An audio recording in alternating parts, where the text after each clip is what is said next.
ձեզ։ Այսօր ես կներկայացնեմ Ջանի Ռոդարիի մուկը, որը ուտում էր կատուների հեքիաթը։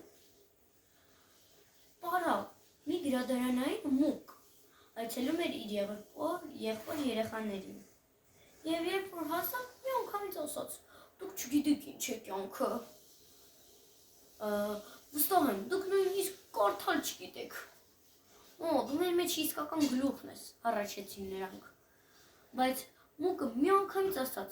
«Իսկ դուք կատու կերել եք»։ Բոլորը զարմացած ասացին. «Մեր մոտ ընդհակառակն է, կատուներն են ուտում մկներին»։ Եվ մուկը ասաց.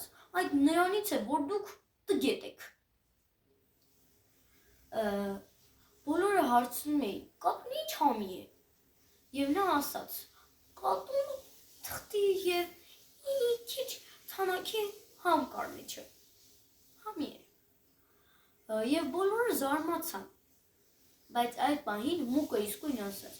«Իսկ դուք շուն կերել եք»։ «Ինչպես թե շուն»։ Բոլորը զարմացած ասացին։ Իսկ մուկը պատասխանեց. «Թե երեք եմ դրանցից մեկի վերջը տվել»։ Գամփը իր մի ժանիքը իմ չափի էր։ Ինձ էլ ինչ, մի անգամից կերա։ Իսկ դուք ռնգեղ ջուր կերել եք։ Բոլորը զարմացած ասացին. «Մենք նույնիսկ ռնգեղ ջուր չենք տեսել»։ Եվ նրանցից բոլորը կարծես թե ասացին. «Դու մեր մեջի միակն ես, թե չէ մենք չենք որ»։ Եվ այդ խոսքից հետո նրանք ասացին. «Իսկ ինչ համ ուներ նա»։ Եվ մուկը ասաց. «Դուք իսկապես տգետ եք»։ Ինչ տեսք ուներ, իհարկե ռնգեղ ջուրի։ Նման չէր ռոկֆոր պանրին։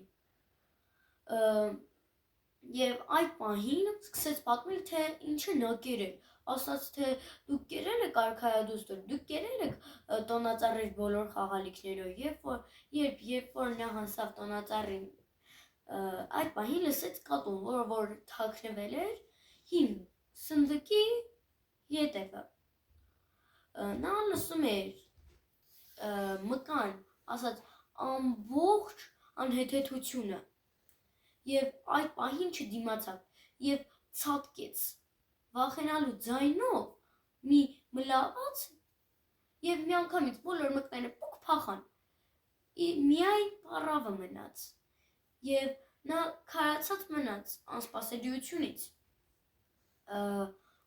Կատուն բռնեց նրան և որոշեց միանգամից չուտել նրան, այլ մի քիչ հետը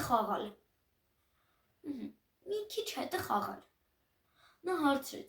«Արդյոք դու ես այն մուկը, որ կատուների էր ուտում»։ Եվ մուկը ասաց. «Այո, ձերդ գերազանցություն, կարող եմ բան ասել, ձերդ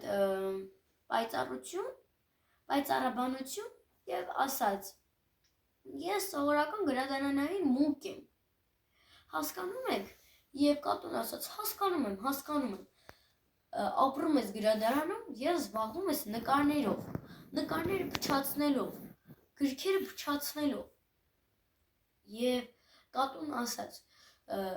«Բացի գրքերի իմաստությունից, դու պետք է հասկանաս, որ կա նաև կյանքի իմաստություն։ Քո տարիքում դու դա պետք է հասկանաս»։ Եվ ոչ մի փիղ թույլ չէր տա, որպեսզի իրեն մկներ կծոտեին։ Եվ այդ պահին կատուն հարցրեց. «Արդյոք չի եղել, որ դու նկարներ փչացնես»։ Եվ մուկը ասաց.